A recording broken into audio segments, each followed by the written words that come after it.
ঢাকায় নারী ফুটবলের ত্রিদেশীয় সিরিজ শুরু আজ। উদ্বোধনী ম্যাচে মালয়েশিয়ার বিপক্ষে নামবে বাংলাদেশ। জাতীয় স্টেডিয়ামে খেলা শুরু সন্ধ্যা ৭টায়। সিরিজের আগে ভেন্যুতে ৩ দলের অধিনায়ক ও কোচদের নিয়ে হয় ফটো সেশন। সংস্কারের পর জাতীয় স্টেডিয়ামে প্রথম আন্তর্জাতিক ম্যাচ খেলবে বাংলাদেশ নারী দল। ফিফা র্যাঙ্কিংয়ে ৯২ নম্বরে মালয়েশিয়া। বাংলাদেশ ১২ ধাপ পিছিয়ে। নিজেদের প্রমাণ করার চ্যালেঞ্জ আফিদা ঋতুপর্ণাদের। ব্যর্থ থাইল্যান্ড সফরের পর চট্টগ্রামে ২২ দিনের ক্যাম্পে ভুল ত্রুটি নিয়ে কাজ করেছেন পিটার বাটলার।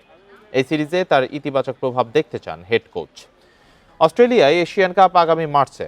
এই ত্রিদেশীয় সিরিজ প্রস্তুতির সেরা সুযোগ বাংলাদেশের জন্য।